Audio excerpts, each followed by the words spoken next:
9, 8, 7, 6, 5, 4, 3, 2, 1, 0. Women's Wrestling Talk, the #1 women's wrestling network on the planet.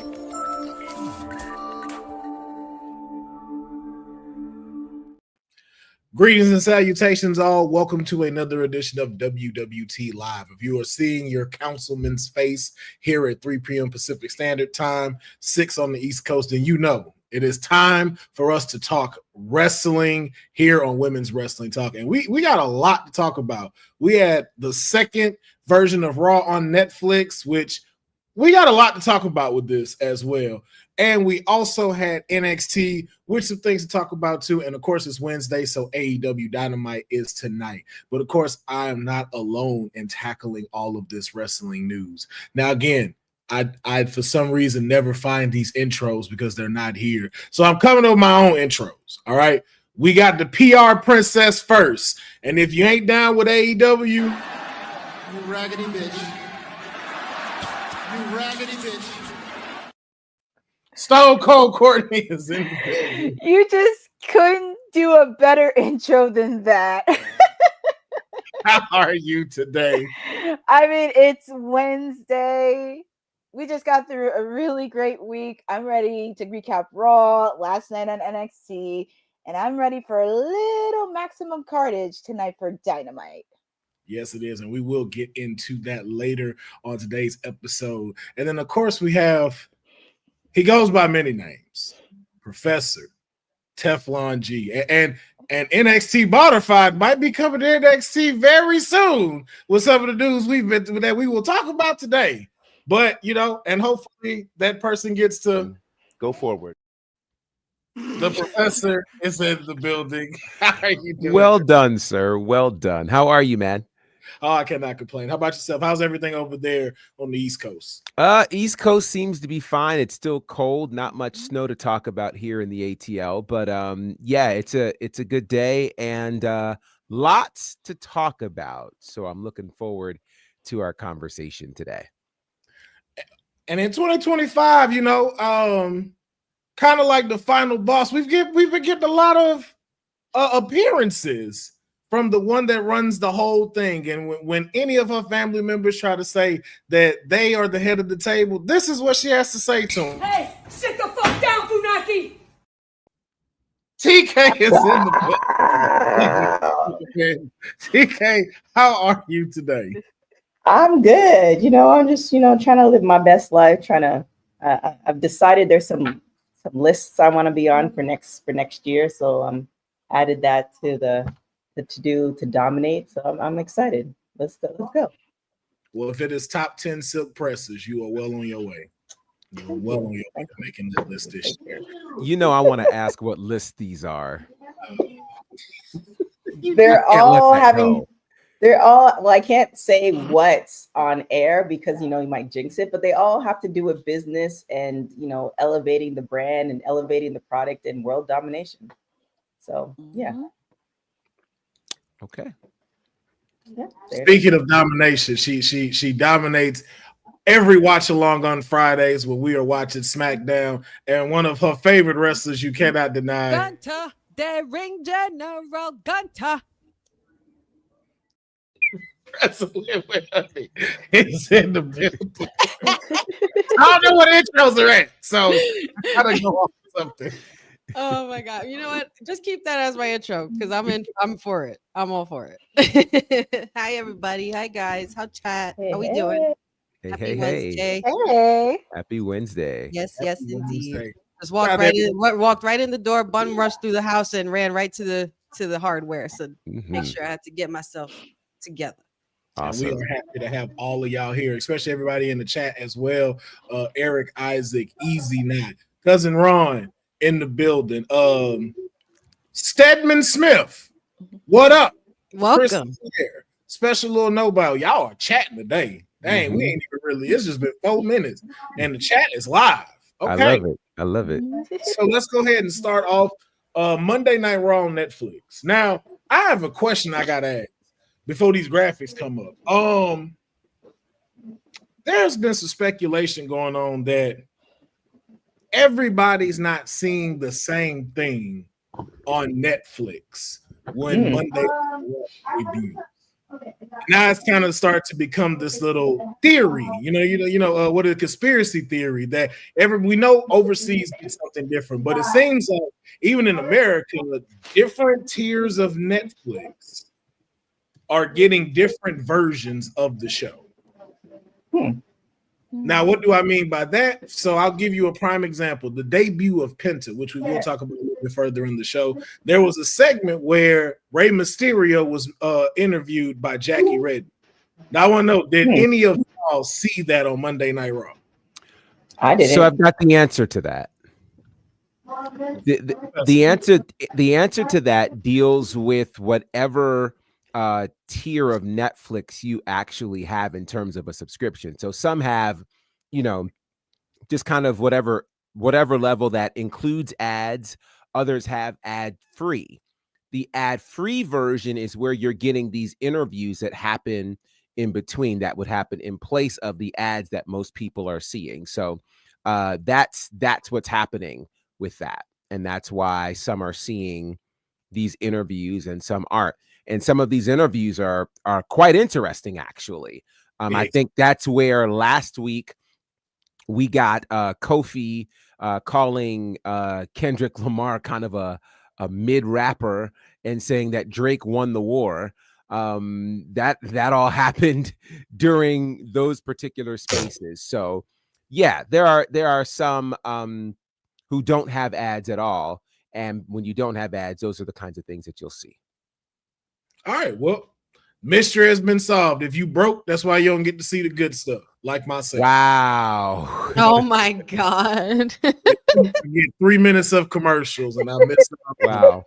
Jesus. Wow. It is what it is. I'm still not changing from $6. That doesn't hurt my feelings at all.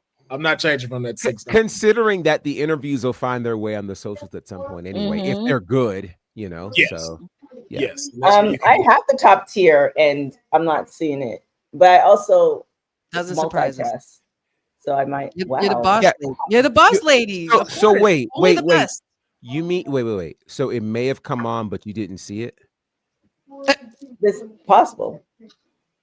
Okay. I mean, it's when you're multitasking. Oh, we on one. Got it. Speaking of multitasking, there was a lot of superstars on Raw Thank you, Will. multitasking their entrance into the Royal Rumble. This past Raw, we found out Drew McIntyre, Seth Rollins, and CM Punk have officially thrown their hat into the Royal Rumble, and who's ever in the background is going to get thrown out the Royal Rumble if they don't get quiet. And I thank you. Mm-hmm. I keep hearing it, and it's throwing me out. Appreciate that. So, 3 new entrants: Drew McIntyre, Seth Rollins, CM Punk. Now we keep talking about who could potentially win the Rumble, and every time we say that, someone says they're throwing their hats in the ring, and we have to completely reset who we think is winning the Rumble. Now, we know from this past Monday, Seth Rollins has now just let us know that his entire attention is on CM Punk and ruining his WrestleMania moment. Drew McIntyre, just that annoying little brother who happens to be 6'5" and bigger than you, And always right. and always right. And Twitter game is on point. It's just also wanting to poke his nose into this business. But now I gotta ask y'all, from what we've seen with now these entries into the Royal Rumble, how does this shape the Royal Rumble going forward for everybody else? Because it looks like we're getting a lot of the top tier stars here in the Royal Rumble. It appears like a majority of them are healthy. We haven't had a lot of folks with injuries. So it looks like this is probably going to be one of the best full rostered Royal Rumbles that we have. But I want to get Courtney, your thoughts first on how do you feel with the announcement of these 3 entrants into the Royal Rumble? I'm actually not surprised that all 3 of them consider being in the match, because it was going to happen sooner than later, especially with the fact that February is almost here. And also with the fact I may have to change my pick, because I was going with Finn Balor, but I may go with Drew McIntyre after Monday, because he has shown a lot of growth. And also his Twitter game is pretty spot on. It's really funny. And also, of course, we have these three. We also have LA Knight in the Royal Rumble match as well. So who knows what other stars are going to be added, especially between SmackDown and next week. But I feel like this is going to be a really fun Royal Rumble match on the men's side. Yes, indeed. Professor, let me ask you. We got to see CM Punk and Seth Rollins at the debut on Netflix. And clearly Seth Rollins is not finished with this, although CM Punk is. Now I want to ask your opinion. Is there still something there as an audience member that you want to see, or was the Netflix debut match enough for you, and are we kind of reaching with continuing this story? Oh, I think there's still a lot left in this one. I think we just got chapter 1, and given the things that Seth Rollins could do, yeah, it could be a problem. I mean, think about, again, what Punk and McIntyre did, and they gave us 3 great matches, and everything was different, and the things they did in the middle of that were incredible. If Seth costs CM Punk the Rumble, rest assured, we're going to have a problem. And that's how Seth likes it. And Seth could be his most dangerous right now because he's not exactly caring about whether fans cheer for him or not. He's laser focused on CM Punk. So, yeah, I think there's still more to this. And the types of things that they can do in the future, I think will be amazing. All righty. TK, let me ask you, with these 3 entrants now, what number do you think would be the best strategically for each of these superstars to enter? Well, first off, it's me in the background noise because I'm not in my own house, so I apologize. I feel like there's so many people entering. Like I love the fact that CM Punk referenced John Cena, and we're gonna get more names. I feel like we have to. There's 2 things. You can either have them back to back and kind of give the audience what they want, or you spread them out so you can create those storylines. Because I was talking to a wrestler about this. I think we might have been like years ago. We were watching the Royal Rumble as a watch along, and there was a wrestler that was on the show with us.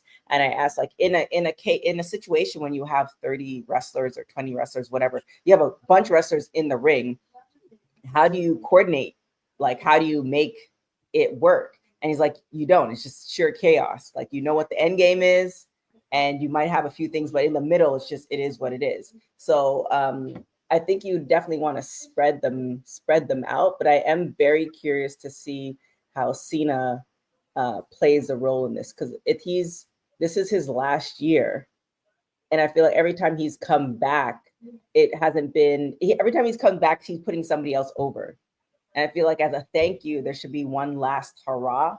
And this might be the hurrah. It might mess up a lot of other storylines. So this is more of a hope than an actuality. But long story short, I think you should spread those 3 out in order to create the stories within the whole Royal Rumble. All right. Now, honey, let me ask you, with TK mentioning John Cena, this is his farewell. Mm-hmm. CM Punk may never get a chance to headline WrestleMania again, just with where he is, where he's placed. Seth Rollins, outside of CM Punk, potentially does not have a placement at WrestleMania. Mm-hmm. And for Drew McIntyre, if we're being honest, he's probably one of the most consistent superstars of 2024. All of these men are deserving to win the Rumble, but with knowing all of that knowledge, who needs it more out of these 4? That's a very good question. That's tough because, not for nothing, the easy answer would be to say all of these men are deserving, no matter what spot it is. But I truly believe that now that you know Roman Reigns is involved in this Rumble, now that you know Cena is involved with this Rumble, these 3 and LA guys like LA Knight, this is kind of giving me shades of the 2017 Royal Rumble in San Antonio, like when there was Undertaker, Goldberg, Braun Strowman, Bray Wyatt, Roman Reigns, Randy Orton. Like, it was just back to back to back to back, nonstop headlining main event players throughout this whole Rumble. And not for nothing, the Rumble used to be a lot like that, especially back in the earlier years. And it's giving that feel again, being that we are still ushering in new eras as we move forward. I think the most important one who really needs this and who's the very important piece in all of this is CM Punk. And the reason why is because CM Punk has a lot on his plate right now. You're covering from Drew McIntyre, having a hell of a year with him and a hell of a story. Seth Rollins, you've only just begun. You have history with Roman Reigns. You also have history with John Cena. There's a lot of open-ended corners that can have CM Punk get to that main event spot in Mania if he wanted to, or even Dwayne if you want to really go there. But I feel like the important thing is CM Punk has to win. And I make a case for him because he has to win this in order for him to get that main event spot at WrestleMania, so he could put in that favor that Paul Heyman still owes him. That's still in the air. But that's how I think it's a better, I'm sorry, I'm rambling a little bit, but I think it's a better way to make a story for CM Punk to get yet another, even though we don't know how much he has left in the tank. And if he could make it if he makes it to next WrestleMania, but I think there's a very important piece to the story where he gets involved, wins the Rumble, somehow gets his main event taken away from him, being that it'll bring back all that PTSD of when it happened the first time. And I think it's all because of Drew McIntyre and what he did to him last year and ruined Drew's moment. I think there's just going to be a lot of karmic things going on with these particular superstars, these three, especially there's just like so many pieces to the puzzle. It's like Doctor Strange level type stuff where there's 1,000 scenarios, but only one can happen. But I think CM Punk is definitely the one that really needs this win. Got you. Once again, I don't have no intro, so I just think this is the best version to introduce this person. I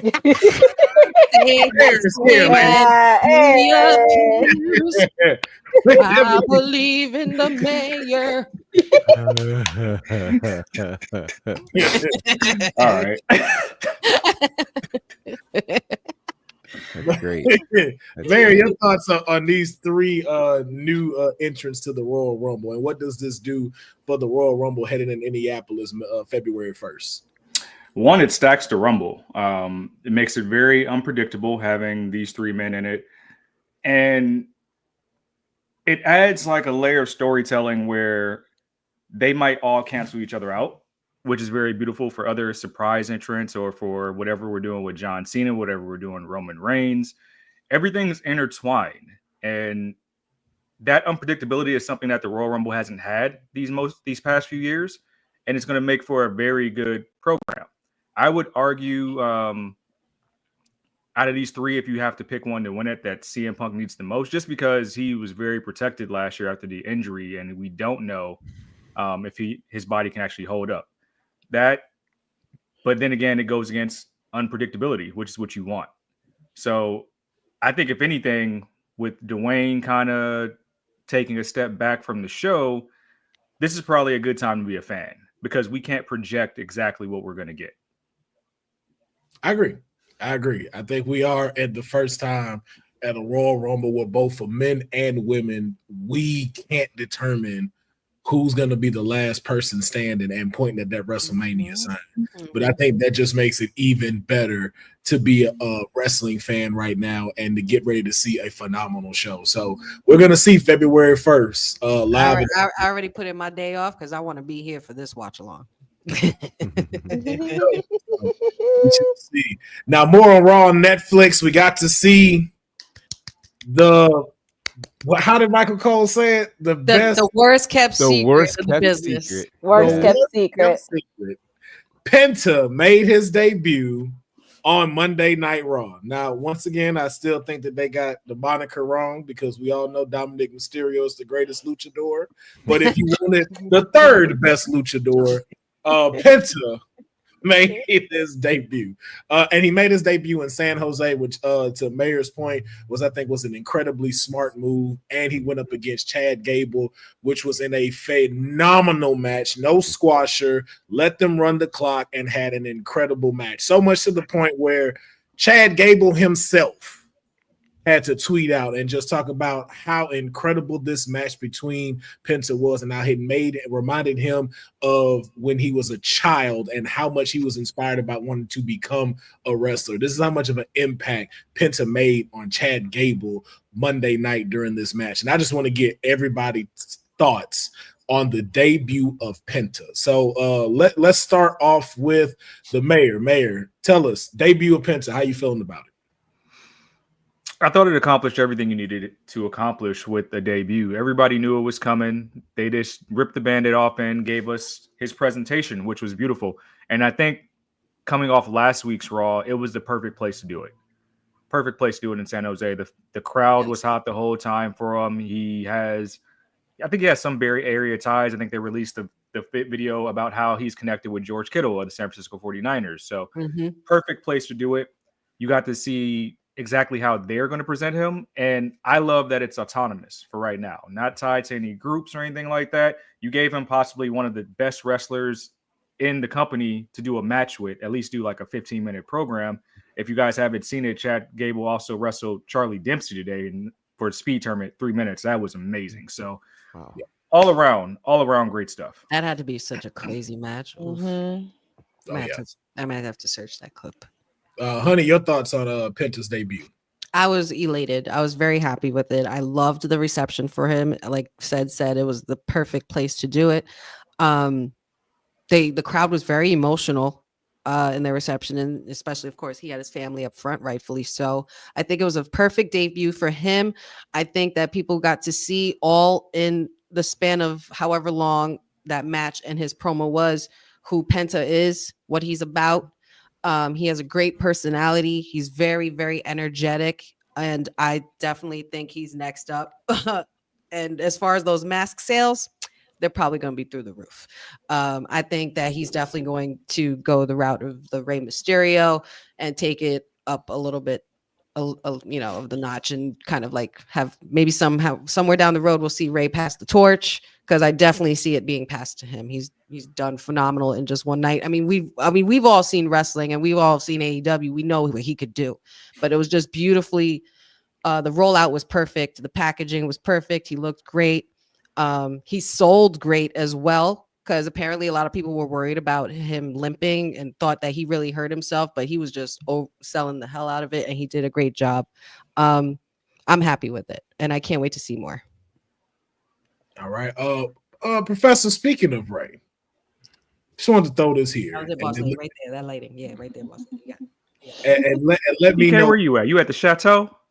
According to Dylan, Dylan said she's at the Wednesday house. She's at her Wednesday house. I need to invest in some real estate. TK got a new background every episode. Let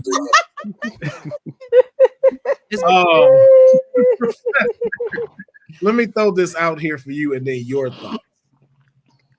WrestleMania Vegas. Penta versus Rey Mysterio in a retirement match. Rey's match. Takes off his mask and hands it to Penta. Are we at money, or are we pulling that trigger too quickly? It's interesting because Rey Mysterio is the only Hall of Famer to wrestle a regular wrestling schedule. I mean, it's as though he has not even been put in the Hall of Fame, because he just keeps wrestling. Are we ready to see the end of Rey Mysterio is the real question here. Yeah. I don't know if we're ready yet. Though if it's going to happen, WrestleMania in Vegas makes the most sense. If you're going to do it on the West Coast. I think Penta's an amazing opponent for that. And I think it could be kind of a torch passing. But the crazy part is he kind of already did that with Dragon Lee. So I don't know that Penta needs Rey's torch. I think Penta has his own particular course that he's charting. and his style is different. And I'm just thinking back to the Lucha days and the things that they were able to accomplish there at Lucha Underground. So I love the concept. I don't know if we need it to be a retirement match, but I'm definitely for Penta versus Rey at WrestleMania. I think that would be amazing. God, Okay. that would hit so good. Mhm. It would. Yeah. Even Penta versus Dom. Oh. See that. I can definitely see that. Yeah. TK, could you in your loud ass background let us know what the debut? Like every time I come on, I feel attacked. Like, sorry that I'm currently unhoused and I'm, moving place to place in order to make things happen. But Are you turning around and becoming the damsel in distress all of a sudden? I'm just saying. Not the I'm just saying. Don't like, do that. What? Saying. I'm not. First, you were a humble Canadian. Now we unhoused. But child of God. She's humble. She's humble yet unhoused. She's a child of God yet show and tell. Boy, the dichotomy of the life of TK. I tell you. We're not worthy. We're not worthy. I want to say shout out to Lucha Underground. It was only it's only on. I just looked it up quickly. It was only on for 4 years. Correct. But if you think of how many wrestlers like that we know today, and Lucha was a whole nother, obviously it just imploded, but man, so the reason I bring it up, that's where I was introduced to Penta. So I am just I'm elated, and there's just something about, and this might not be this might not necessarily the favorable, but there's something about him in particular, because WWE has introduced lucha wrestlers before of note, right? But they didn't necessarily connect with the entire, like the mainstream audience. But when they did the Pan in San Jose, and it just feels like people really appreciated and knew who he was on another level, not just like, oh, I know him, but like respected his career and him being in the game. So that's what I was really, really impressed by. And RIP Lucha Underground. But what was your question before, Stead made his comment? Sam, would you like to defend yourself on that? Because I just want to point out that I wasn't the only one that made a comment there. I didn't remember you making a comment. I said it. What was the question? Oh, just the question was, after this debut, money-wise, what is the best next step for Penta on Monday Night Raw?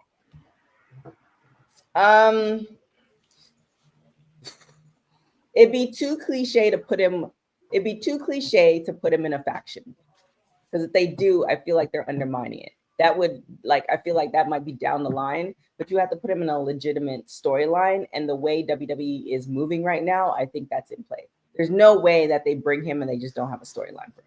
So where that is, I have no idea. But they have so many good cooks in the kitchen with the NXTs and the not the NXTs, with the Netflix and the TKOs, and where WWE is right now as far as storylines, it's gonna be I don't foresee it being underwhelming, because there have been times where they brought people to WWE and you're really excited, and then it was just kind of like, oh, they didn't go nowhere with the story.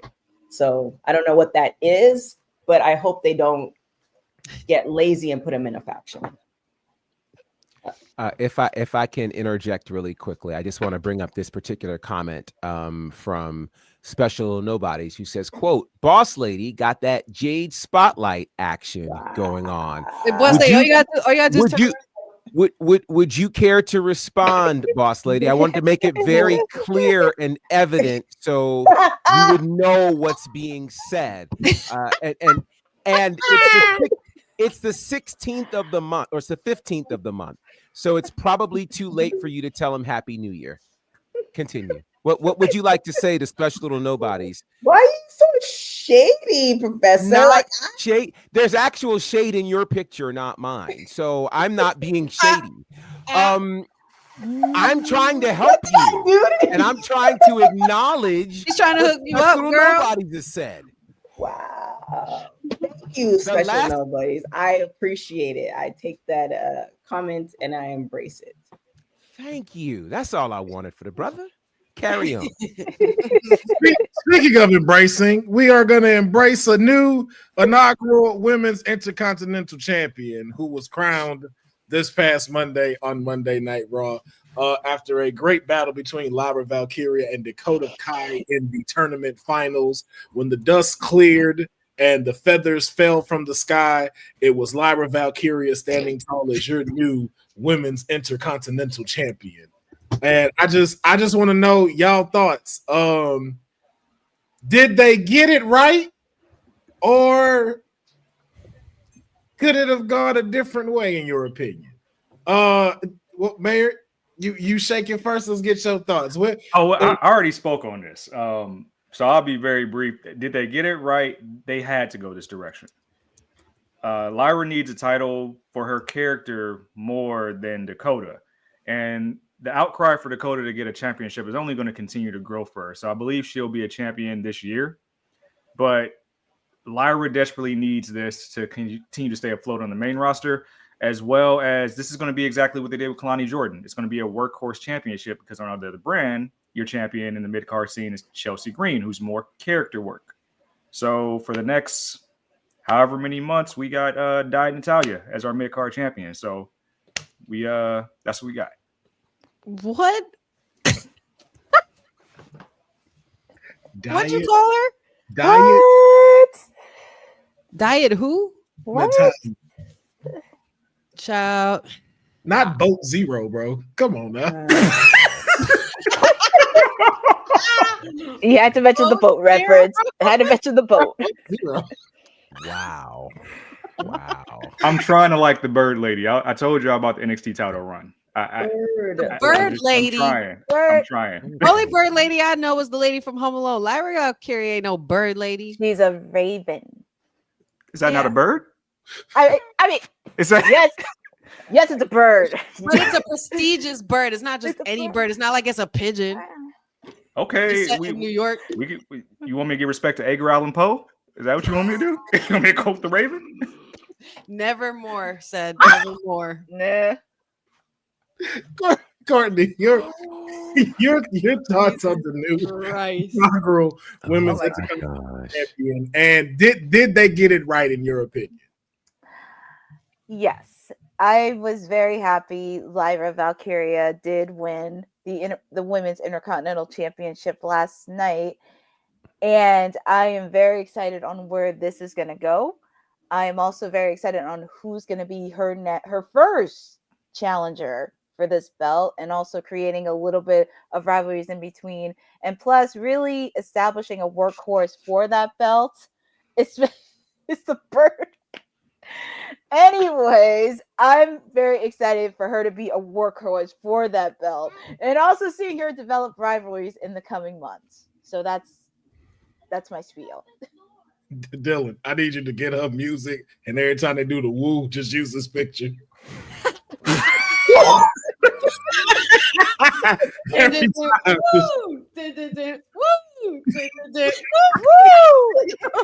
I need that clip. I need that clip. I need that clip. That's actually pretty funny. That is funny. That's hysterical. Honey, her first title defense. Who should get it?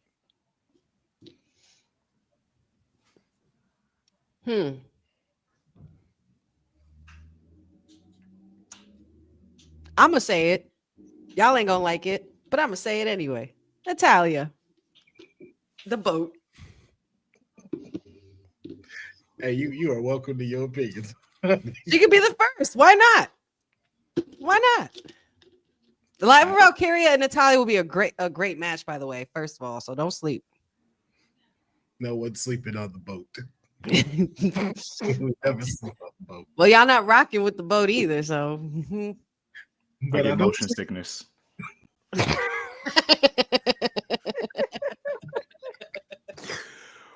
Wow. Professor, Well, yeah, but serious note, Natalia, and then of course, Posa, thank you very much. I was definitely gonna say Zelina Vega, of course, because push Zelina Vega. That's it. Professor, same question. First opponent for Lana. Boat is at the y'all are wild. Y'all are trying it today. Y'all are wild. This is why I love. This is why I love this chat. I love So I think there are two ideas. I like the idea of Natalia because she does have that history, and you can now say that you've beaten her. And here's the thing. I don't want to say it like that.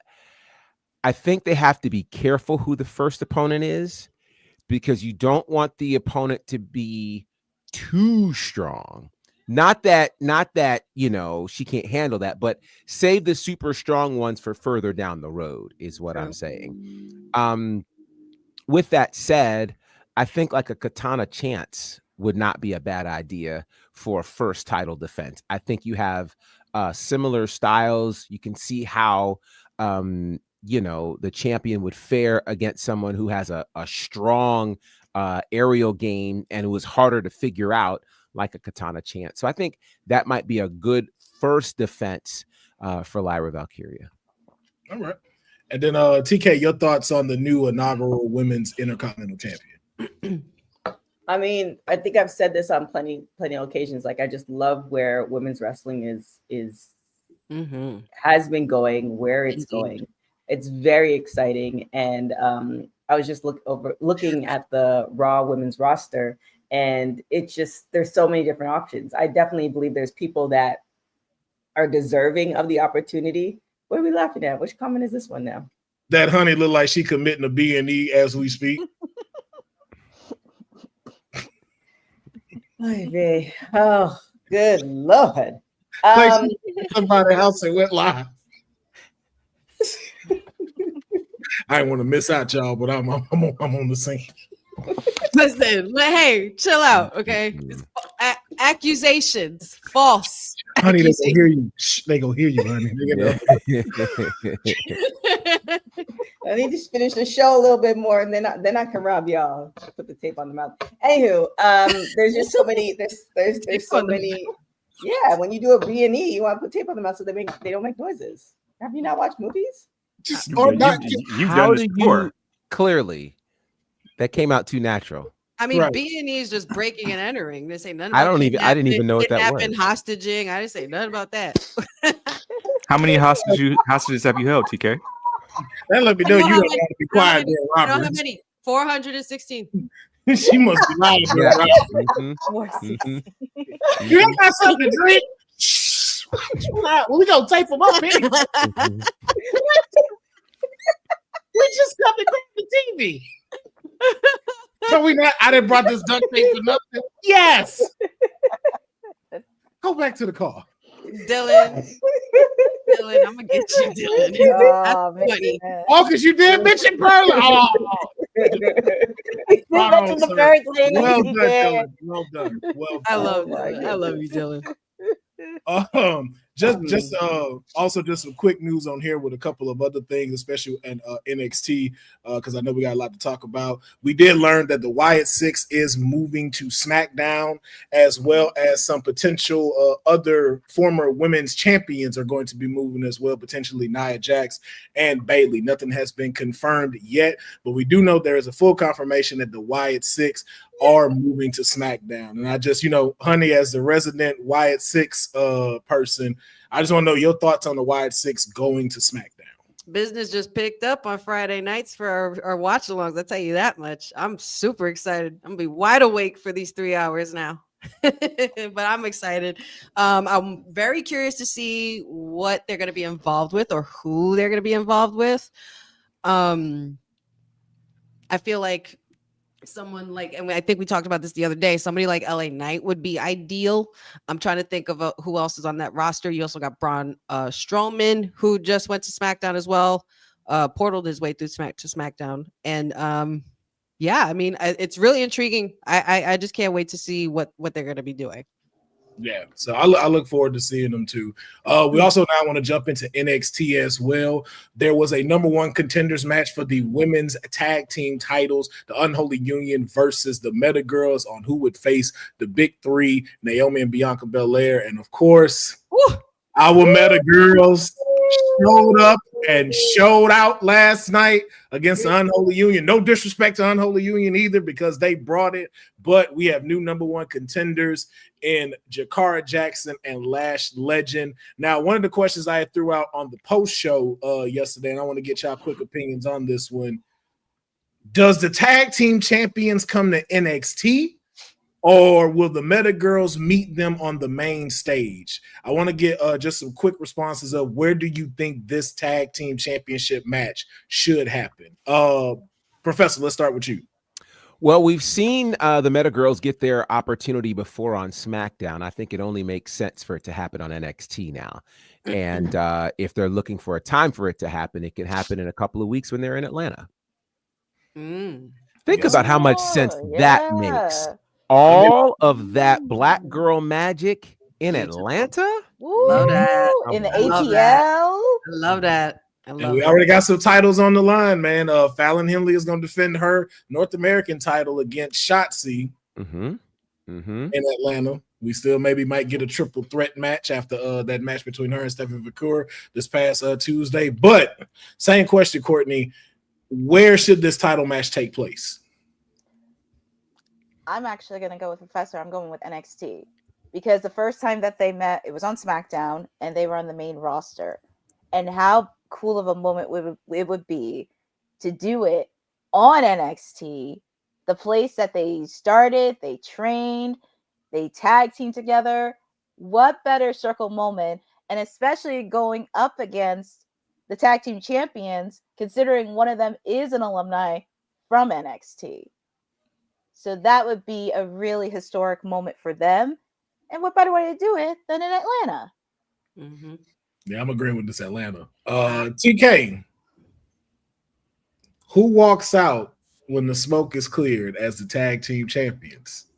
Oh, that's an unfair question. The biased is always anything Naomi. And I feel I see what you're saying as far as NXT, but I almost would love to see this on no, Alana, no, you're right, Professor. Who walks out? I think the Meta Girls. Honey, same question. I happen to agree because for some reason I just can't help but feel in my bones, and you know my honey pot predictions, I feel like that there is going to be a crowning for these girls, and I think it would be a beautiful, like Courtney said, a full circle moment for them to be crowned with WWE women's tag team champions on the soil that they, poured their hearts and souls into for years, gone through injury and taking off some time, a whole combine to vie for the first ever North American title. And they've done really great work lately. Yesterday, I think they looked absolutely phenomenal. They definitely look like they're ready to hold some gold. I think this is where what they've needed all along. And I think it's going to be beautiful with all four of these women in the ring. But I really think we're going to be crowning new women's tag team champions because shenanigans happened last week and we need to get to the bottom of the mystery and who attacked Jade. Now, speaking of which, Mayor, let me throw this to you. There was an image that went up after NXT went off of the Meta Girls with Charlotte. I saw that. Yeah. And there's been a lot of conspiracy theories that it may have been Charlotte who attacked Jade Cargill. And I just want to know, with all of this in the air, and after now winning and becoming the number one contenders, paint me the story after this match is done. Do we find out Jade Cargill? Do we get new tag champs? Like, what does the landscape look for both of these tag teams after this match is done, hopefully in Atlanta? Yeah, I'm actually rocking with the Atlanta idea now. I originally said Rumble just because at least Naomi and Bianca could bleed over into the Royal Rumble match. But I like the Atlanta idea just because that's the go home show as well. I think whatever happens, we get a reveal who attacked Jade Cargo. I don't think it was Charlotte. I think that's too strong of a storyline to introduce Charlotte. I like the idea of Charlotte boosting up the mid card when she comes back, just to take some steps to getting back to where she's at. We don't know exactly how agile or how much of herself she feels like from that injury. So I think that's too strong of a storyline. Well, But I will double down on the Meta Girls, and I will say the ascension continues, and I say Lash pins Bianca just to foreshadow what can happen down the road with that. I think Bianca goes on her back for Lash in losing those titles. Yeah, I think that'd be great because then that still goes to my prediction. I know it's a lot, but Bianca Belair wins the Royal Rumble and faces Rhea Ripley at WrestleMania after losing the titles. But once again, we don't know who's going to win in this Royal Rumble. It's all in the air. But one thing I want to also do is shout out to Fraxium defending their tag titles against OTM last night as well. Incredible match between these two. Definitely put OTM on the mat, on the map. Excuse me. We've always been talking about who is going to leave from that pool of NXT tag teams, and it seems like OTM has definitely shown that they are trying to put themselves ahead of the pack. So congratulations to them. But two things that I did want to point out from there is the TNA Knockouts champion was in the building last night. Yes, she was. Masha Slamovich was spectating Kalani Jordan versus Cora Jade. Also, happy belated birthday to Cora Jade and pulling out the victory, strengthening up this story between her and Kalani. Video surfaced on social media from Masha Slamovich meeting the Heartbreak Kid, letting people know of what she said about being champion, that she wants to defend this championship around the world, and that she liked what she saw in NXT. And Shawn Michaels said, it's only a phone call away. Now, with my client no longer at the top of the mountain, who would be the best representative to face the TNA Knockouts champion? Honey, since you seem like you just already got the answer. I mean, I was gonna say, is it really that difficult? I mean, let's just keep running it back, and let's just run it back on another company. Jordan Grace, give me Jordan Grace and Masha, and defend the TNA Championship on NXT as well. I think that her and Zarya make a good case. I think, like women on the rise, kind of like, like Sol Ruka or Izzy Dame. If Lash Legend wasn't in the tag team, I would say this is it for her. But the sky's the limit. The sky's the limit. And I love that they're playing with us with the TNA relationship again. I just need to see it for the men's side now too. So. Oh yeah. TK, your thoughts on who is a great potential opponent for Masha Slamovich to face if she crosses the line to NXT? I was going to answer with another question, but we're short on time. Yeah, I almost agree with Honey. There is such a great reception with Jordan Grace that I actually want to see that ran back on the CW. And produced on WWE soil with Shawn Michaels at the forefront at the helm. I mean, it's gonna be magical. Okay. Professor, for Professor Courtney, I'm gonna ask this in a different way. What NXT superstar is at the caliber they need to be to go to TNA and challenge Masha Slamovich for the title? Professor, I'll start with you. It's been interesting because it feels as though the ones who they've been sending to TNA are those who need more reps, as opposed to those who could actually win a championship. So with that said, I think there are a few names, Zarya being one of them. I think she could go right now. That wouldn't be an issue. Obviously, Stephanie Vacour could go right now. I think there's a case actually for Jada Parker to be able to go over there and put in some work against Masha Slamovich. That you want to talk about something that's hard hitting. those two would bring it. I think that would be fun. So those would be my three to start it. All right. Mayor, same question. I like the inclusion of Zarya just because it seems like she's taking a step back where Stephanie and Julia are ascending. But if you want to add credibility to the show and not get people that need reps, I'm going to go with former champions. And I'll say people like JC Jane or Gigi Dolan would instantly add credibility in going to a TNA and competing for a singles title.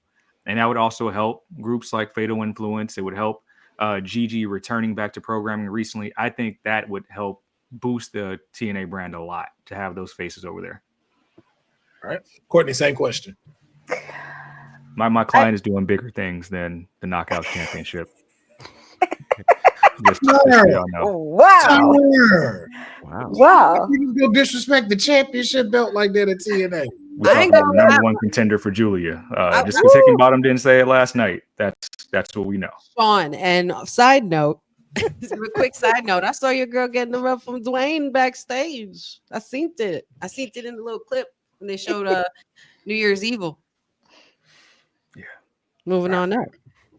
Courtney? Happy for you. Well, anyways, I mean, there's a lot of ladies that can make a strong case to face off against Marsha.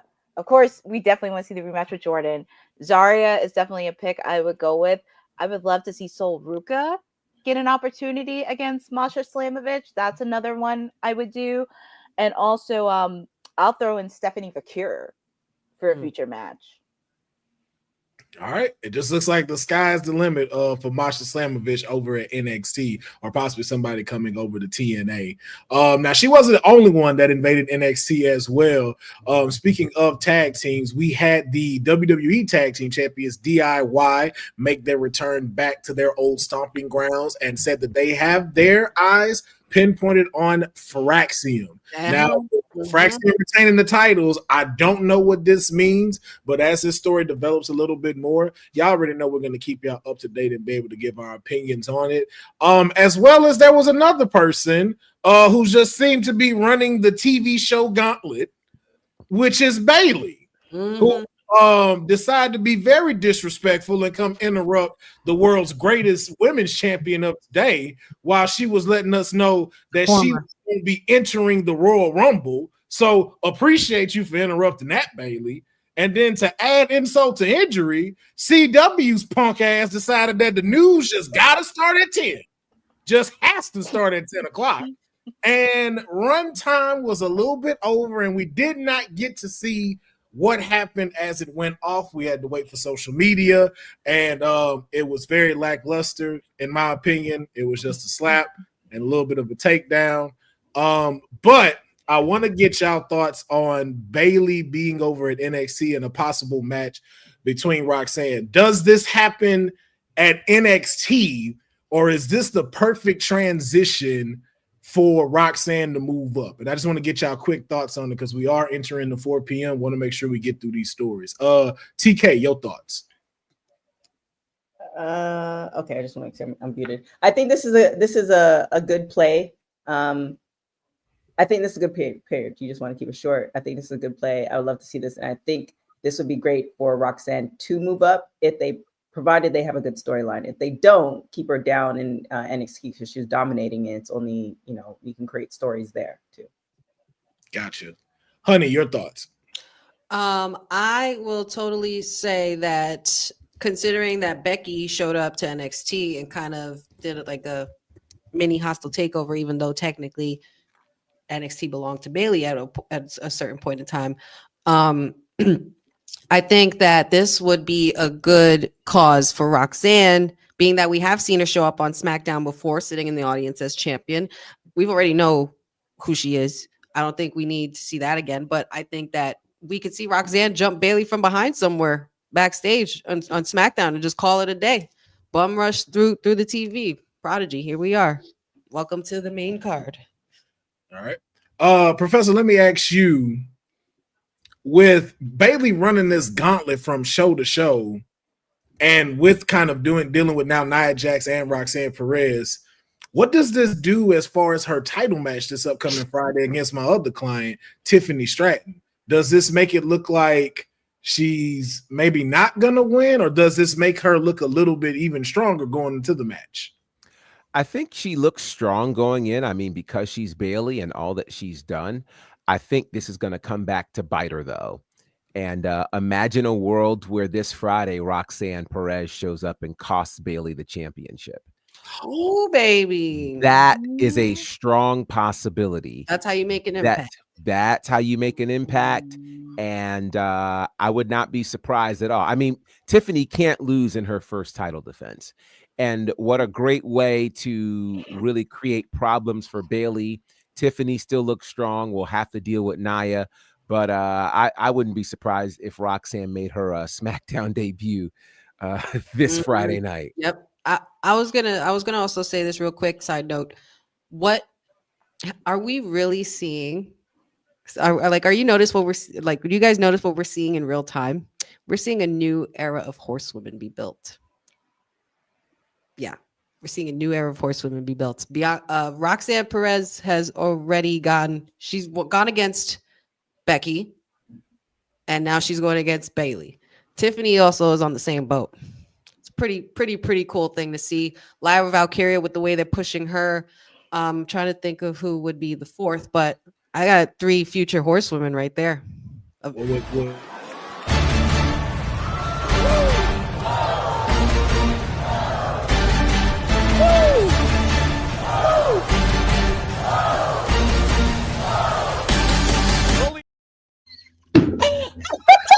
Hey, yo. I'm not claiming that as my intro. Nope. Absolutely not. Absolutely not.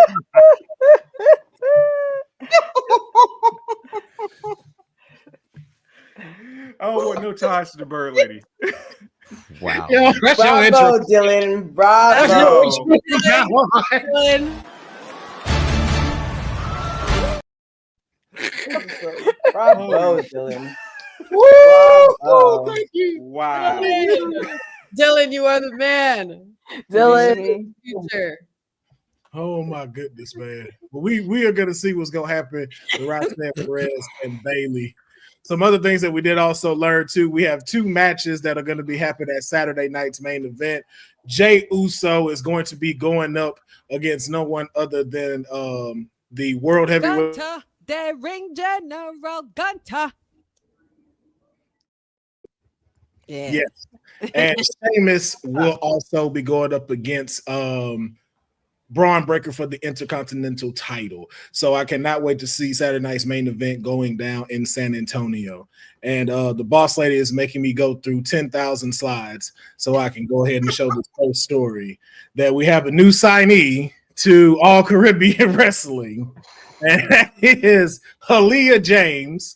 TK, you know this a little bit better than me, so let me give you the reins on this and introduce me. I was gonna tell that's Professor. Oh, okay. Yeah, Aaliyah James, who is formerly from NXT UK and has been doing a lot of great work, of course, over on the UK and in Europe, recently made her debut at All Caribbean Wrestling. I believe we were in either Jamaica or the Bahamas for her debut. And she's done some incredible things. So it's very exciting to have her as part of All Caribbean Wrestling. Be on the lookout again for Saturday Night Vibe, March the 1st, Tempo Networks, which, by the way, if you have connections to Tempo Networks, this Friday, 12 p.m. Eastern, there will be a live interview with the CEO of All Caribbean Wrestling. That's Mark Henry. So some really big things are happening with Tempo Networks, Saturday Night Vibe, All Caribbean Wrestling. And again, congratulations, Aaliyah James, the newest signee to All Caribbean Wrestling. LFG. Let's go. Yes, indeed. Yes, indeed. Now, some very interesting news. And Courtney, you know, I'm gonna definitely come to you first about this. Seems like, you know, we've been avoiding AEW and WWE going head to head when it comes to certain things, but we've had it come up with Dynamite versus NXT, but now a PLE versus a pay-per-view. Oh boy. Coming in July. Saturday night main event and AEW All in Texas will be happening on the same day, same time.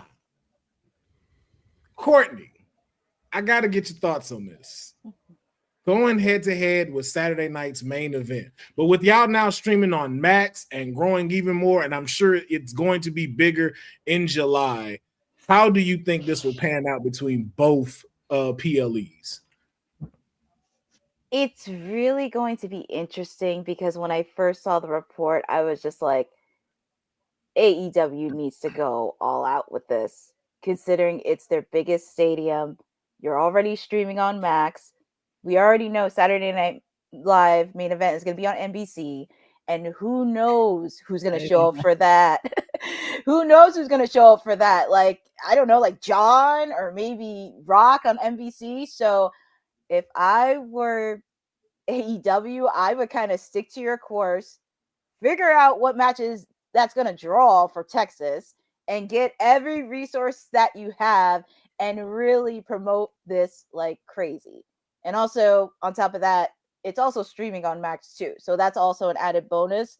So this is where they really kind of need to figure out, okay, who's going to be drawing the matches, what's going to happen then, and also kind of really focusing on their lane and who is going to be their audience along with their demographic, and also building up consistently and also stability when it comes to storylines, because we have seen this happen many times where they have a great storyline, but it always falters and there's never an explanation on why it ended. So it's really, they kind of need to pull out everything and really focus on staying its course.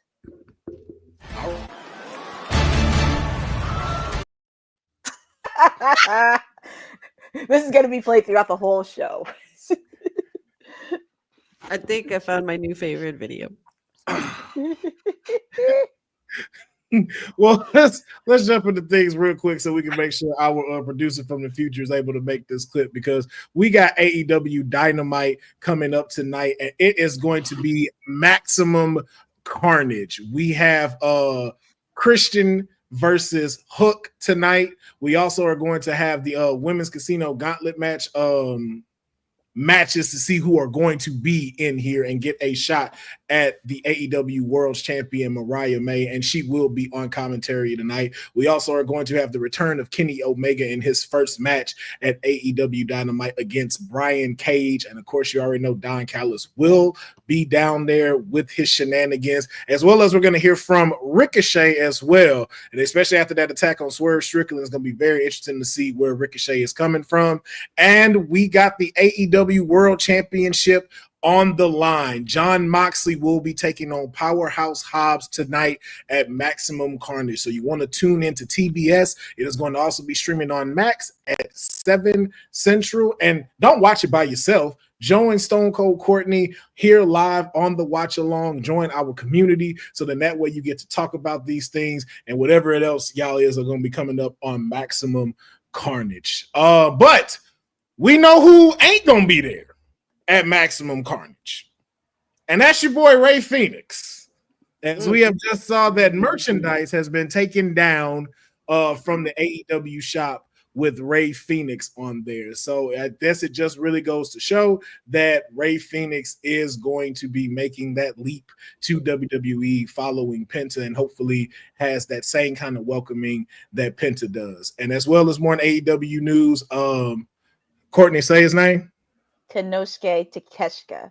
That guy is going to be defending his never open weight championship, and we just found out who his opponent is going to be. Please do not cancel this show because I know I'm not going to say this name right, but Oleg Boltin will be will be challenging for the title at the New Beginning in Osaka, Japan. So more will be coming of that, but you want to check that out on February 11th. Now, one other thing I did find very interesting to talk about is something that Eric Bischoff said, that there's a certain superstar that Tony Khan should just cut his losses with. He said that recently on his 86 Weeks podcast that, this superstar is being held back and he thinks that he should just cut his losses, let this go. And that is Miro. Of all, like, there's been a lot more superstars than that, but okay. Yeah. Sorry. Miro was the topic of this discussion. I just want to know quick. I mean, we've talked about this, and I just want to know from y'all. Do we feel like the ball was dropped with Miro? And if so, is that Miro's fault or is that Tony Khan's fault? TK, since you are the money, I want to know from you. Was this ball dropped with Miro? I feel like they started off pretty strong when he first got there, and I feel like there was definitely a drop off. But no offense to AEW, it's like they may have one or two stories, and correct me if I'm wrong, Courtney. It's like one or two stories, but everybody else is just kind of like we're just drawing for straws or whatever the analogy is. So as far as drop the ball, it's not necessarily dropping the ball when the ball was never caught. So from what I've heard from some folks, it's just like they're just collecting checks. And, sometimes you want to collect the check and it's like, all right, y'all not using me, that's fine. But sometimes people really just want to put in the work because let's be honest, not everybody's Ric Flair and is going to wrestle until they're like 102. There's going to be a point where your body can't go anymore. And I think in Miro's case, provided he still wants to wrestle and go, like there's a window, so yeah, cut the ties. But again, let's hear from him. If he's cool collecting the check, then collect the check and live your best life. Professor, your thoughts? Did they drop the ball with Miro? I will agree with TK on a couple of points. I do think they started strong with him. And I think even when he came back, well, firstly, his TNT title reign was very, very good. Then he had the whole thing where it was kind of him battling God and all those kinds of things, which was not a bad look, but it just kind of ended very abruptly and he disappeared. My concern right now is, where does Miro go? Like, where in the wrestling world needs Miro right now? And I don't know that I have an answer for that. That's where that's scary, is we kind of forgot that he was even still signed to AEW. So where does he go from here? Who really has need of him right now? That to me is the scarier prospect because he's been off of our screen so long. It's hard to figure out where to insert him in the wrestling picture right now. Mayor, to follow up that statement, do you have somewhere in mind that you think would benefit having Miro as a part of their roster? New Japan. Yes. I was thinking that. His type of hard-hitting style against any of those competitors there is right up that alley. And I know New Japan had interest in Baron. Well, I forget his real name, but the formerly known as Baron Corbin. Guys like that in New Japan help boost that brand instantly in the States. Yeah, that's where I would want to see him. Okay, Honey, your thoughts? I agree. I would say New Japan would be a good place for him. I think New Japan is a great place for anybody to go, especially if they don't know where to go. Because New Japan is always a place that shows a lot of love and respect for their superstars and for their wrestlers. Main card or lower card, mid card, doesn't matter. It's just more so of the respect for the sport. I think I would say that New Japan would be ideal for Miro. All right. Courtney, let me ask you, is there anything AEW can do to kind of patch up this bridge in this relationship with Miro, or is it best to just cut ties? It would just be best to cut ties. Like, why even just let him hang around if you don't know what to do with him? And as what both TK and Professor said, it's like you kind of don't want to keep him there if you're not going to use him on screen. And I think it would be best if he did try a New Japan, to say the least. So at least, like, not the wrestling style, but kind of figure out, what is your identity? What do you want to do? And a lot of stars, even in the past years, started off in Japan, figuring out their character, their wrestling style, and also want to improve their wrestling ability and wrestle with the best. So that's an opportunity for him to do would be New Japan. I just I want feel like his character is that redeemer stuff. That stuff can carry in any company to me. New Japan. That's his best character work. Better than the Rusev Day stuff, the best Yeah. man gimmicky stuff. I think that redeemer is like his bag. I Yeah. felt like that was really the conviction was there. Yeah. I think him and Zack Sabre Jr. would have a dope rivalry. Agreed. And I think it would make Zack Sabre even stronger than he is right now, showing us holding New Japan. So we're gonna see. So it's up to the fake TK to let us know what's going on. But there's some quick celebrity news before we get into the story that's gonna close. Our United States champion. Now we just talked about how the Intercontinental champion is gonna be the workhorse and how the US champion is gonna bring the personality. And one thing that she stated in a recent interview was there are two celebrities that she wants to step in the ring with. And I found it very interesting, these two people. One, because she's been mentioned more than once. And the second one, she's been getting quite a lot of show when it comes to wrestling. And that is Cardi B and Vanessa Hudgens. Chelsea Green says, run it. Let's go. Let's go. I mean, Vanessa Hudgens did just have a baby though, but I'm just saying, like, there was no speculation as to when this might happen. You're right, but she did say this is something that she would like to do. So I just want to know, TK, is this money? Yes or no? Yes.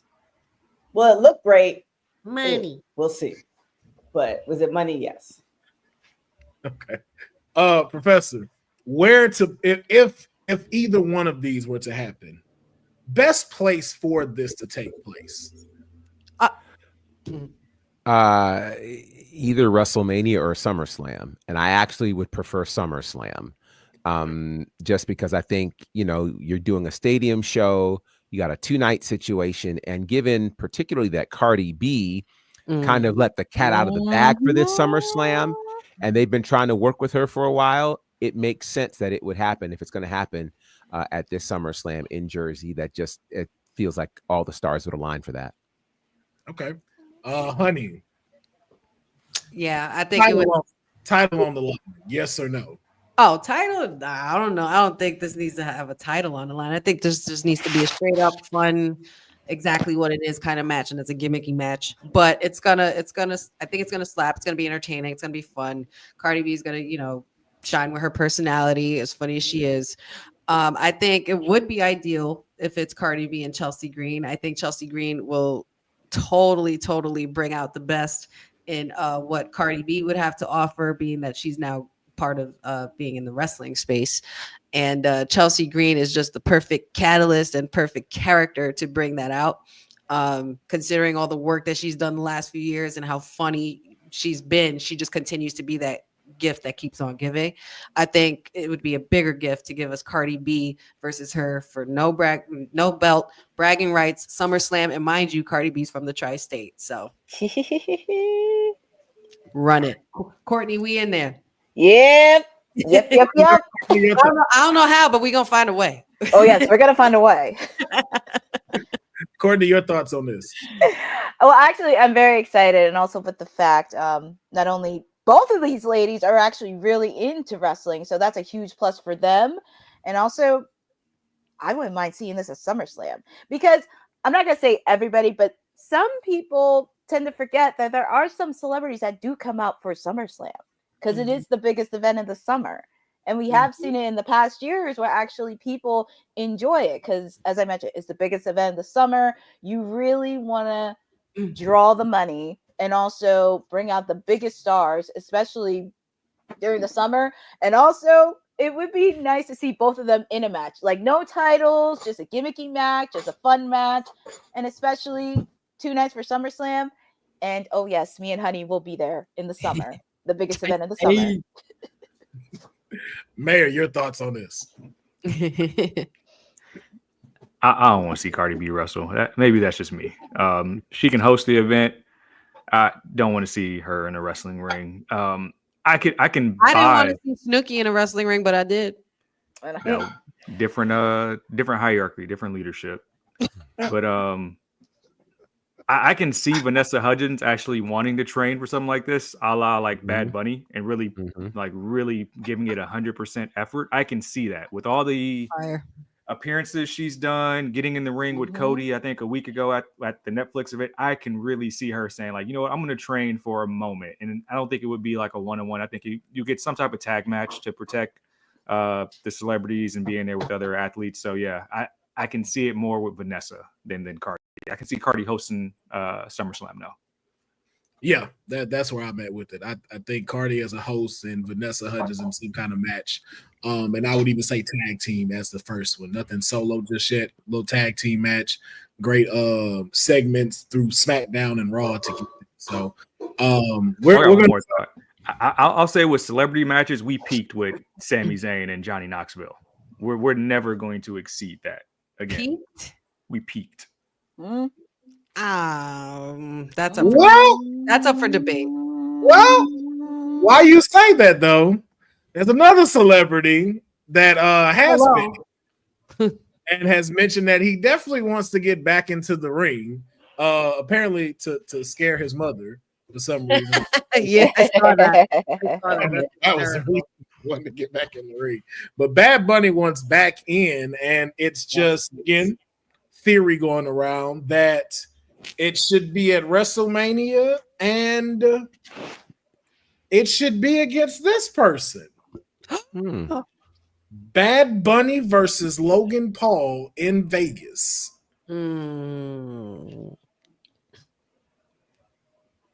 Where are we on this? CK, I'll ask again. Is this money for WrestleMania? This is money for mainstream media. Is this what wrestling fans want to see?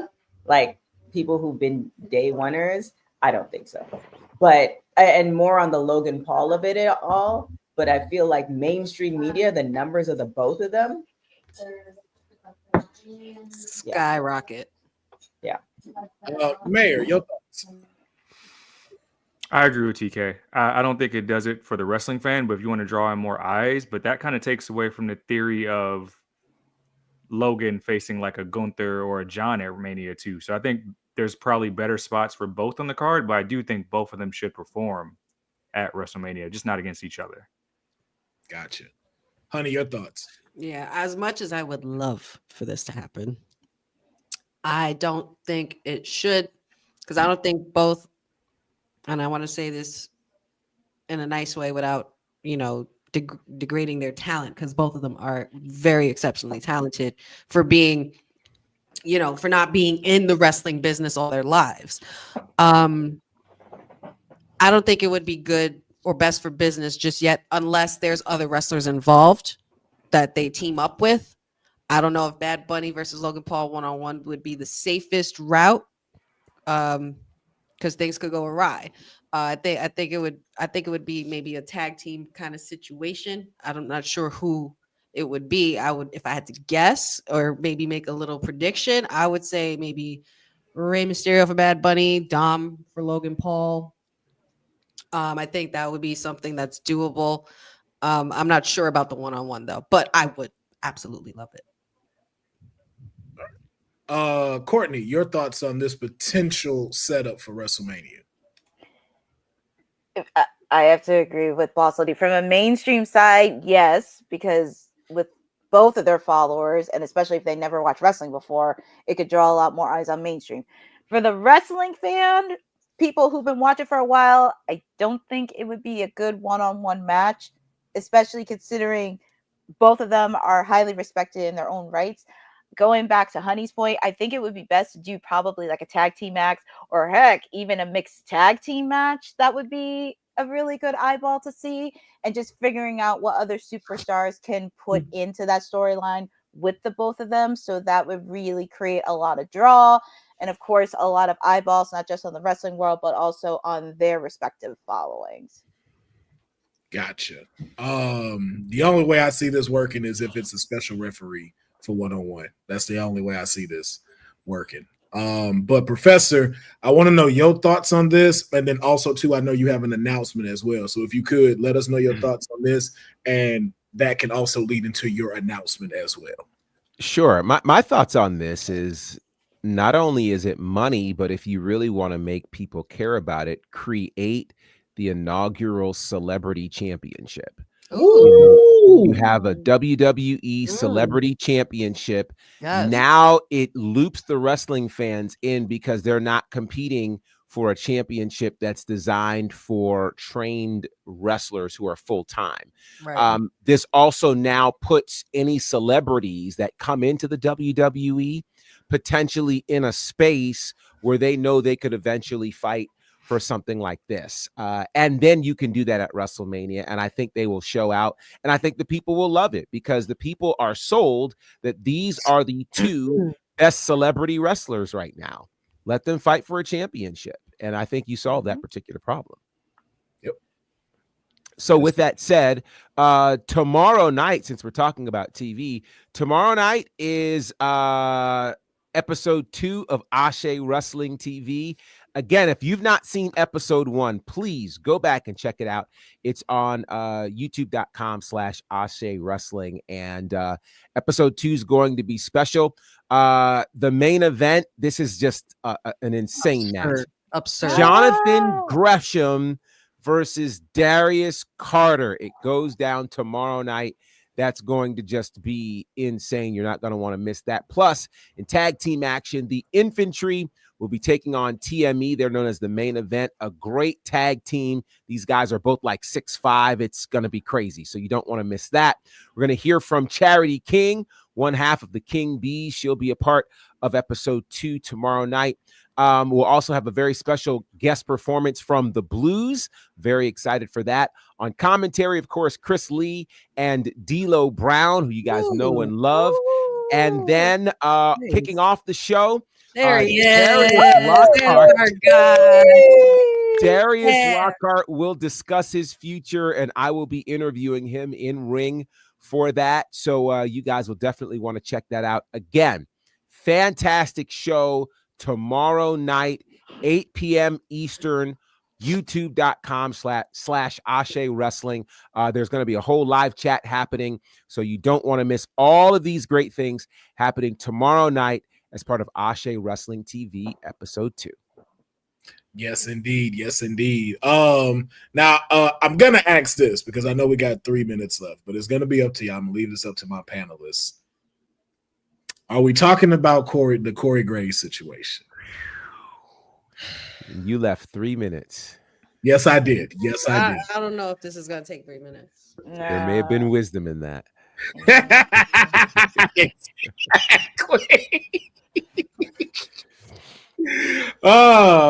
So in case you've been sleeping under a rock, Corey Graves had went to Twitter to express his feelings about being now on the NXT commentary table. And I want to say this right. I'm not going to say because of what was written, he was taking off of the schedule of NXT. I would just say they both kind of came in correlation with one another.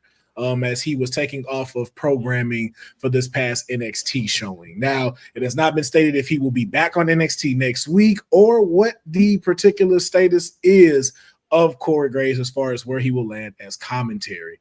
But I would like to get y'all brief thoughts on this matter involving Corey Graves. And Professor, I'm gonna start with you on this. No comment. So I gotta give you the Obama thumb on that one. Gotta give you that Obama thumb. The money, TK. Any thoughts? I think it kind of goes back to what we discussed on Monday with Mercedes, and we're in a it's a tricky situation. We're in a society right now where it's encouraged to speak out and tell your feelings and all this other stuff. But I feel like we should get to that hybrid where it's like read the room. So yeah, it's tricky. At the end of the day, if the check's coming in and he has the job, great. Yeah, there's more. There's as a journalist. Let me step back. I know we have a little bit of time. As a journalist, there's more that's happening behind the scenes that we don't know, and we can't really call it. So that's why I'm kind of like waffling as far as my opinion, because there's definitely a lot more that we don't know. What's in contracts, what's been said, what's, all the things. So, I want to say like no comment, but it's just like, I don't, just judging by what just happened, maybe that wasn't the best decision. But again, sometimes people who are the loudest get things done too. So, Honey? I will just say that I'm scared for the situation because I don't like it personally. I feel like there's so much that could be worked out instead of getting involved into situations like this. But also not being able to speak your truth or speak up has to be pretty frustrating. I know it's frustrating for someone like me as a person personally. I can't speak for anyone else, but it's an ugly situation. It doesn't look pretty at all. And I just hope it doesn't lead to where I think it's going to lead, but it just might. And that's all I have to say about that. All right. Mayor, your thoughts? Fences will be mended behind closed doors. Not much to see there. All right. Courtney, as a PR princess, your thoughts on this current situation going on with Corey Graves? I'm just going to keep this short and sweet because I don't know the whole story and there's a lot of things that are happening closed doors. So I'm just going to wait to see how everything pans out and wish for the best for Corey Graves. I'm not going to be silent and hit a no comment like the rest of them. I'm just going to be short and sweet like this.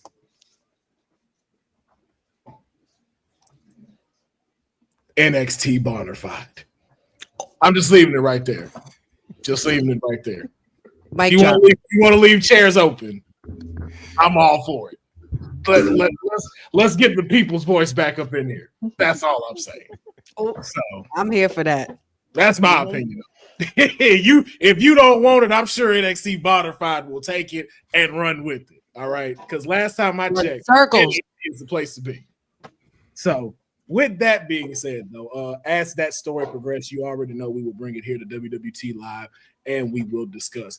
But that is going to wrap up today's show because we definitely want to get Stone Cold Courtney ready for her watch along with AEW Dynamite. And we want to make sure we don't go over our time run so we can get folks that do watch alongs to have a little time because 2 hours and 3 hours is no joke. And I just want to say appreciate Courtney, Honey, and Monday Night Mayor because believe me, 3 hours on the watch along and the post show and doing WWT Live is a lot of work. And we definitely want to get your flowers on here. We appreciate each and every single one of y'all as well as everybody here in the chat that joins us. So if you can, checks don't clear, TK. Especially, I'm trying to live like you living. I'm still eating out the candy. He's living off of peanut butter and jelly sandwiches. Trying to live how I'm living. I had to leave because of the fires. How well am I living?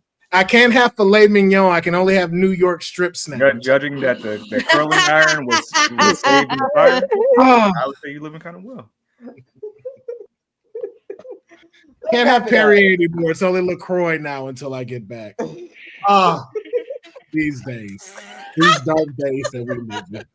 Such dark days. Not LaCroix. Courtney. Perrier is better than LaCroix, but go on. You're right. It is. And Honey, what you point? While we're here drinking Dr. Pibb and select soda. Yeah. And Honey just verified something we've been talking about. Okay, you just let yourself out. I want you to know that. Shush. You shush. Shush. All I say, TK ain't the only one with bread on here. That's all I'm gonna say. Courtney's trying to let us know where we can follow her. Yes. Damn. Nice transition. They can always follow me here every Monday, Wednesday, and Friday on WWT Live. At the top of the hour, you could take a trip down to Storm Zero Central. You could take a trip down to Cassidyville because I will be doing my watch along. And it is Maximum Carnage, AEW Dynamite. It's going to be a very, very, very packed show. So get your coffee, get your tea, because I'll be spilling everything that's happening throughout the night. You can also follow me on Twitter and Instagram at CourtneyNJ11. Please make sure to follow Bell to Bell this weekend because I will be attending. I will be commentating their first live event of 2025, Bell of the Brawl, this weekend. So if you're in the New Jersey area, feel free to check it out. We're not going to live stream it, but it's going to be offered after the show is over. So I will send over a link if anybody wants to watch the full match. So feel free to check it out and feel free to follow me on my content where I have a lot of stuff happening in the coming weeks. Yes, indeed. Mayor, where can they follow and support you? I guess it can be followed today. Said Says on Twitter, CEWD_SAYS. On the gram, it said is the answer. And on this platform, Mondays for the Monday Night Mayor, Wednesdays, Fridays. I guess I'm being reprimanded to write for this platform as well. So I will be doing that. We are bringing some very special things to you in the next week. I'll spill the deets on that as it gets closer. And of course, you'll see me here on Friday defending the best Shield member. Kurt Angle? Gotcha. Gotcha. Can't wait for you to talk about Kurt Angle and how he's the best Shield member. Honey, where can they follow and support you? You guys can find me here Monday, Wednesdays, and Fridays with the WWT Live crew as always. Every Friday, we have our Honey Night SmackDown watch along. And don't forget, we got the new podcast with Councilman and Dion from All Star Fandom, the Kayfabe podcast every Saturday. You can find me there as well. Find me on all the socials under Wrestling with Honey and the Wrestling with Honey podcast on YouTube. And also check out my new website at we don't love them CHeatYourHoes.com. Now you really look like you robbing somebody with the shades on. That did not help. I don't know why. It did not help. Now you do look like you robbing somebody. I am. Mayor, where can they I Professor? will bring a thesis statement on my client on Friday when I bring my Shield documents. No, we're talking about the Shield, not the Four Horsewomen. That debate was done. That was settled. You ignited that. It's coming back. We might have to bring that back. We might have to bring that one back. Professor, where can they follow and support you? Yes, you can find me at Bonnerfied across all of the social spaces. Again, a reminder, tomorrow night, Ashe Wrestling TV, 8 p.m. Eastern, on the YouTube channel for Ashe Wrestling. You can check me out as well with All Caribbean Wrestling. Some really, really good things are on the way. Also, we are alluding to it, but we want to officially announce this Friday, WWT Live at our normal time, a very special show. You likely remember when we had the debate on the Four Horsewomen. This Friday is the debate. Who is the greatest member of the Shield? You do not want to miss this. You know how we get down in debate land. It's always fun. It's always informative. People are coming ready. So they will have their facts, their figures, their information. So you don't want to miss that. Again, that is this Friday, 6 p.m. Eastern, 3 p.m. Pacific. And again, follow me at Bonnerfied, and all sorts of fun things are coming. Yes, indeed. You can also follow me at Everything Big Back on all socials. This is not a game. It's real. I need y'all to go follow. Oh, wow. Everything. Wow. Big back. Wow. Extend your back. All right. Wow. I told y'all it's not a game. This is really happening. I'm here for it. I'm here for it. I love it. Yeah. And then, I saved the best for last, of course.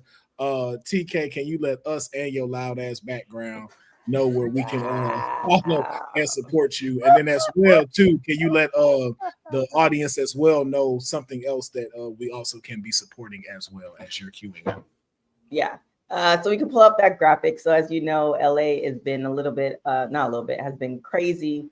I think we're like 80% out of everything that's happening. We're just waiting for these crazy winds to pass by. But a lot of people, a lot of devastation. There's still fires going on. So with that being said, we definitely, if you're not in the LA area, there's different ways to help You can go to redcross.org, or you can call them or text them. If you are in the LA area and you follow my page or a couple other businesses that I run, we're setting up a donation program where you can donate water and stuff like that. We're partnering up with a restaurant where you can get a discount off your food if you bring in donations. So just be on the lookout for that. I'm dropping that tomorrow. But yes, thankfully I was, my house is intact. Everything is fine, but there are people who've lost their homes, people who, you guys know, I have a dog, people have lost their pets, heirlooms, people lost family members. So it's been really, really crazy. So I just encourage you guys to support any way that you can. With that being said, you can tap into my social media if you want to follow where I'm going to be doing things over the weekend and next week, and for the foreseeable future at TK Trinidad everywhere and on all things. And also, thank you guys so much for joining us. I love the fact that you guys are having fun. Definitely shout out to the hosts who keep it locked. I guess Sed's the only one not getting his check, but definitely to all the hosts who are, doing the shows, doing the post shows, doing the watch alongs. We truly do have fun doing it. I truly appreciate you guys as the host. I guess Sed, you will be getting some body butter eventually.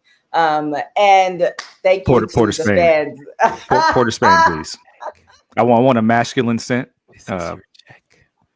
Porter Spain. What's this? And since I'm not getting a check, I no longer want a sample. I want an adult size. Tulum is fantastic. Tulum and Santorini. Professor, can you lift your keyboard and see if my check is under there with yours? No, Wow. Actually, I think the interpretation is this is your check. I think that's the interpretation. Hey, listen, just because I'm golden hour skin tone don't mean I don't need some. I need some. So me and Cedric, we stay here and we both ain't got none yet. That's some nasty work right there. Wow. Well, I can't do anything when I'm displaced. So anywho, with that being said, you guys can follow Women's Wrestling Talk on everything at www.talkpod.com. Make sure you check out the website. Subscribe, because we're going to have stuff on the weekly. Sed has been requested to write for the site again if he has time, because he'd be out in the streets. And thank you guys so much for watching Women's Wrestling Talk, the #1 women's wrestling show on the planet. Ciao for now. Thanks for joining WWT. Don't forget to like us on all social media platforms at WW Talk Pod. Like and subscribe on all video and audio platforms, like yesterday, my G. And check out our website at www.talkpod.com. Thanks for watching Women's Wrestling Talk, the #1 women's wrestling network on the planet.